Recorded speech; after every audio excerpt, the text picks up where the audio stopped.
Praise the lord. యేసుక్రీస్తు నామముపేట మీ అందరికీ శుభములు. చిన్న ప్రార్థన చేసుకుని దేవుడు ఒక వాక్యం విందామా. పరిశుద్ధుడైన దేవ, ప్రియ పరలోకపు తండ్రి, మీ బంగారు పాదములకు స్తోత్రం నాయన. గడిచిన కాలమంతా నీ కృపలో భద్రపరచుకొని ఈ దినము నీ వాక్యం వినడానికి నువ్వు మాకు ఇచ్చిన అవకాశాన్ని బట్టి నీకు వందనాలు. నువ్వు మాట్లాడుతుండగా ప్రభా, వినగలిగిన చెవులు, గ్రహించగలిగిన హృదయం మాకు దయచేయమని, నీ కృపలో మమ్మల్ని భద్రపరచుకోమని యేసు అతి పరిశుద్ధమైన నామ పేరిట అడిగి వేడుకొంచున్నాము తండ్రి. Amen, amen, amen. వీళ్ళరా చాలా మంది అడుగుతూ ఉంటారు, మేము ఇల్లు కట్టుకుంటున్నాం అక్క, మీరు ప్రార్థించండి, ఇల్లు పూర్తి అయిపోవాలి, మేము ఉద్యోగ ప్రయత్నాలు చేస్తున్నాం, ఉద్యోగాలు రావాలి అని ప్రార్థన చేయమని చెప్తూ ఉంటారు. అలాగే ఏదో ఆస్తి కొంటున్నాం, భూమి కొంటున్నాం, పొలం కొంటున్నాం, ఈ అన్నిటి కోసం ప్రార్థన చేయండి, విదేశాలకు వెళ్తున్నాము, అక్కడ మంచి సెటిల్ అవ్వాలి, ప్రార్థన చేయండి, మేము మంచిగా ఎదగాలక్క అని అడుగుతూ ఉంటారు. నిజమే, ప్రార్థన చెయ్యాలి, అన్నీ అడగాలి, దేవుడు అన్నిటిని ఇస్తాడు. అయితే ఈరోజు ఒక షాకింగ్ గుడ్ న్యూస్ చెప్పడానికి మీకు వచ్చాను. సమృద్ధిగా దేవుడు దీవిస్తాడు, సమృద్ధిగా దేవుడిస్తాడు. ఊహించని దానికంటే, కోరుకొని దానికంటే అధికంగా దేవుడిస్తాడు. అన్నీ ఇచ్చిన తర్వాత, ధనవంతులుగా మారిన తర్వాత, చాలా ఆస్తికర్తలుగా మారిన తర్వాత హఠాత్తుగా దేవుడు ఒక మాట అడుగుతాడు. ఆ మాటే మీకు చెప్పాలని, నాకు కూడా చెప్పుకోవడానికి ఈరోజు ఈ వాక్యాన్ని చెప్తున్నాను. మరి సిద్ధమా? దేవుడు ఇల్లు కట్టుకోవడానికి సహాయం చేస్తాడు, ఉద్యోగానికి సహాయం చేస్తారు, సెటిల్మెంట్కి సహాయం చేస్తారు, అన్నిటికీ సహాయం చేస్తారు, ఇస్తారు కూడా. మన ఆస్తికర్తలుగా చేస్తారు. మన తరతరముల వరకు కూర్చొని తినేంత ఆస్తికర్తలుగా కూడా దేవుడు మనల్ని చేస్తాడు. చేసిన తర్వాత ఒక మాట అడుగుతాడు. అదే మాట ఈరోజు మీకు చెప్పాలనుకుంటున్నానండి. మార్కు సువార్త 10వ అధ్యాయం 21-22 వచనాల్లో ఒక మాట దేవుడు జ్ఞాపకం చేస్తా ఉన్నాడు. ఆ జ్ఞాపకం చేసే మాట ఏంటో తెలుసా ప్రియులారా? దేవాది దేవుడు చెప్తున్న మాట ఏంటంటే, నీకు ఒకటి కొదువుగా ఉంది, నువ్వు వెళ్ళి నీకున్నదంతా అమ్మేసి పేదలకిచ్చి నా దగ్గరికి రా. నీకు విషయం చెప్పనా? నీకు ధనం కావాలంటే అది పరలోకంలో ఉంది, పరలోకంలో నిత్య జీవనంలో నీకు స్థానం కూడా ఉంది అని చెప్తాడు. సో ఈరోజు ఆస్తి ఉన్న మనందరికీ, డబ్బున్న మనందరితో ఒక మాట చెప్తున్నాడు ఏంటంటే, are you ready to sell everything and distribute to the poor? ఇచ్చేసి పేదవాళ్ళకి ఇవ్వడానికి సిద్ధంగా ఉన్నావా అని ఈరోజు ఒక ప్రశ్న. ధనవంతులందరూ జాగ్రత్త సుమా, దేవుడు మనతో మాట్లాడుతున్న మాట. అంటే మీరంతా కూడా ఉన్నదంతా అమ్మేసేమని ప్రభు ఏం చెప్పటం లేదండి. ఆయన మన హృదయాన్ని చూస్తున్నాడు. ధనం ఎక్కడైతే మన ధనం ఉంటుందో అక్కడ మన హృదయం ఉంటుందని మనకు అందరికీ తెలుసు.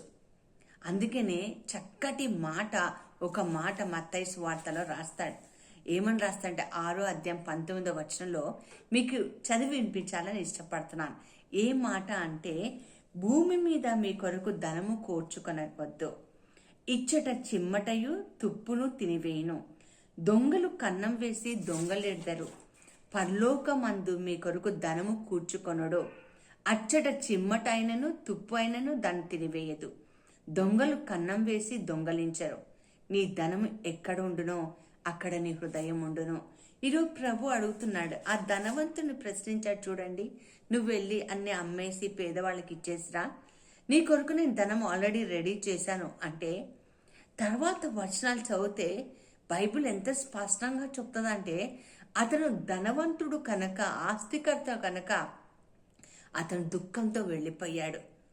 దేవుడు రాజ్యంలోకి రావాలి, ఆయన సేవ చేయాలి, ఆయన రాజ్యంలో వెంబడించాలి, నిత్య జీవం కోరాలని ఆశ ఉంది. అందుకే చెప్తూ ఉంటాను, ఆశ ఉంటే సరిపోదండి, దానికి తగ్గట్టుగా మెట్లు వేయాలి.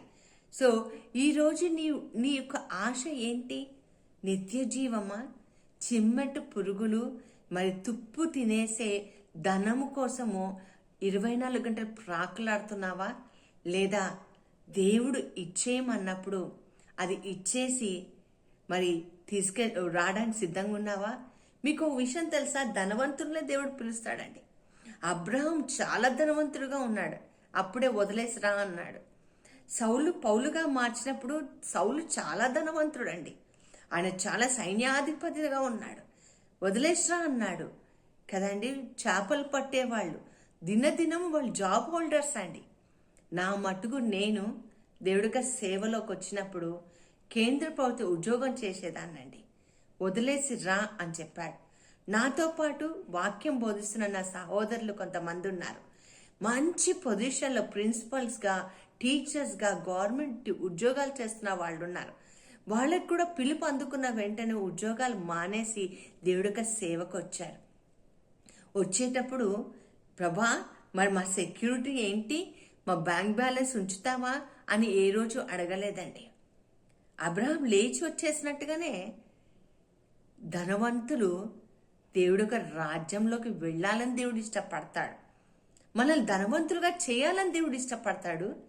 అలాగే ఆ ధనం మీద నువ్వు ఆశ ఆనుకొని ఉంటే నీ హృదయాన్ని దాన్ని తీసివేసి దేవుడు తన మీదకి మలుచుకోవడానికి చేస్తూ ఉంటాడు. ఆజ్ఞలు పాటిస్తున్నాను, నేను 10వ వంతు కూడా నేను ఇస్తున్నాను అంటాడు. చాలేవయ్యా అవన్నీ తర్వాత సంగతి, నీ హృదయం ఎక్కడుందో చెప్పు అని అంటున్నాడు దేవుడు. మరి ఈరోజు ధనవంతులారా, అందరూ ధనవంతులమే కదా, క్రీస్తులో ఉన్న వాళ్ళందరూ ధనవంతులే. మరి మనం సిద్ధంగా ఉన్నామా? Are we ready? All the rich people in the kingdom of God, దేవుడు రాజ్యంలో ధనంగా ఉన్న వాళ్ళందరము సిద్ధంగా ఉన్నామా ఆయన పిలుపుని అందుకొని? అదిగో నువ్వు వెళ్ళి అమ్మి పేదవాళ్ళకి ఇచ్చేసాయి, వచ్చేసే, నీకు కావాల్సిన ధనం నా దగ్గర ఉంది అంటే వెళ్ళిపోయాడటండి. దేవుడు ఏసైని వదిలేసి వెళ్ళిపోయాడు. వాక్యం వింటున్నా నీవు అంటి పెట్టుకొని ఉన్నావా? పరిశుద్ధాత్మ దేవుడు నీతో నేను మాట్లాడితే ఈరోజు నువ్వు సిద్ధంగా ఉండు. ఆయన గడియ, ఆయన పిలుపు ఏ రోజు వస్తుందో తెలియదండి. ఆయన రాజ్యంలో ఎవరు ఎప్పుడు ఉపయోగపడతారో, ఆయన అవసరత ఎప్పుడు తీరుస్తారో ఆయనకి మాత్రమే తెలుసు. రెప్పపాటు కాలంలో మనం పిలిచే సమయం ఆసన్నం అవుతుంది. అయ్యా నేను సర్దుకొని వస్తానయ్యా, నేను అది చూసుకొని వస్తాను, ఈ ప్రమోషన్ వచ్చిన తర్వాత కొంచెం రిటైర్మెంట్ బెనిఫిట్స్ వస్తాయి అప్పుడు వస్తానంటే కుదరదు. దేవుడు చెప్పిన వెంటనే ఆ ధనవంతుడిలాగా దుఃఖంతో వెళ్లకుండా, ప్రభా ఇదిగో నేను సిద్ధంగా ఉన్నాను, నాకు కావలసిన ధనం పరలోకం ఉన్నప్పుడు ఇక నాకెందుకయ్యా చింత అని చెప్పి దేవుడికి రాజ్యంలో పనిచేద్దామా? ధనం కావాలనుకోవటంలో తప్పు లేదండి, కానీ ధనం మీదే ఆశపడి ఉండటంలో చాలా భయంకరమైన తప్పు. ఈరోజు దేవుడి సన్నిధిలో కళ్ళు మూసుకొని ప్రార్థన చేసి, ప్రభా నా హృదయము నీ ఆలయం ప్రభా, నా మనసు నీ మీద ఆనుకునేటట్టుగా నువ్వు చేయమని ప్రార్థన చేసుకుందామా? ఒకరోజు ఒక సహోదరి నాకు చెప్తుందండి, అక్క నా దగ్గర 100 తులాల బంగారం ఉందక్క. ఒకరోజు దేవుడి సన్నిధిలో ప్రార్థన చేసుకుంటున్నప్పుడు ప్రభు నాకు చెప్పిన మాట ఏంటంటే, వడ్రానం కానీ, పొడుగు లాంగ్ చైన్ కానీ, షార్ట్ చైన్ కానీ, నెక్లెస్ కానీ, చేతికి వంకీ కానీ, పెద్ద పెద్ద దిద్దులు కానీ నువ్వేం పెట్టుకోవద్దు. కేవలం ఒక చైన్ మాత్రమే వేసుకో, 2 గాజులు వేసుకో, కంకణాలు కానీ పెద్ద పెద్దవి ఏం వేసుకోవద్దు. ఇక మీదట నువ్వు బంగారం సింపుల్గా ఉండాలి అని చెప్పారు. అంతేకాకుండా ఆ బంగారాన్ని తీసేయమని చెప్పారు అని చెప్పారు. అయితే నేను అడిగాను, మరి బంగారం అంతా అమ్మేసి పేదవాళ్ళకి ఇచ్చావా అని అడిగినప్పుడు ఆమె చెప్పిన మాట ఏంటంటే తెలుసా, లేదక్క అదంతా లాకర్లో పెట్టేశాను. అంటే బంగారాన్ని వదిలేసినట్ట లేదా బంగారాన్ని దాచుకున్నట్ట? ధనవంతుడు విచారంగా వెళ్ళిపోయాడు. ఈరోజు నీ హృదయం ఎక్కడుందో అక్కడే నీ ధనం ఉంటుంది. నీ ధనం ఎక్కడుందో నీ హృదయం అక్కడ ఉంటుంది. దొంగలు వస్తారు, దోచుకుంటారు. ప్రియులారా, నీ హృదయం దేవుడికి సొంతం అయ్యేటట్టుగా ప్రార్థన చేసుకో. రండి ఏకీభవించి ప్రార్థన చేద్దాం. ఒకటి చెప్తున్నాను, మన ప్రతి అవసరతలు దేవుడు ఖచ్చితంగా తీరుస్తాడు. తన ఐశ్వర్యం చొప్పున మన ప్రతి అవసరతను తీరుస్తాడు. తీర్చే దేవుడు మనకుండగా మరి కూర్చుకోవటం ఎందుకండి? ఈరోజు ఒక ఆత్మ పరిశీలన చేసుకుందామా? ప్రార్థిస్తాం. పరిశుద్ధుడైన దేవా, ప్రియ పరలోకపు తండ్రి, మీ బంగారు పాదములకు స్తోత్రం నాయన. గడిచిన కాలమంతా నీ కృపలో భద్రపరచుకొని ఈ దినం ఈ వాక్యం ద్వారా మా హృదయాలతో మాట్లాడిన దేవా నీకు వందనాలు ప్రభా.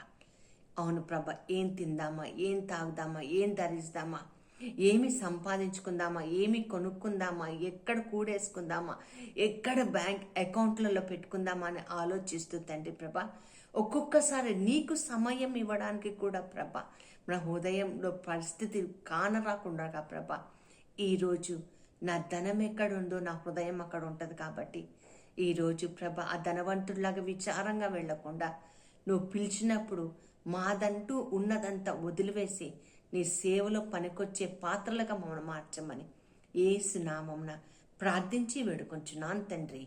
Amen, amen, amen. God bless you. యేసులో మీరు ధనవంతులుగా మారుతారుగాక. ఆమెన్.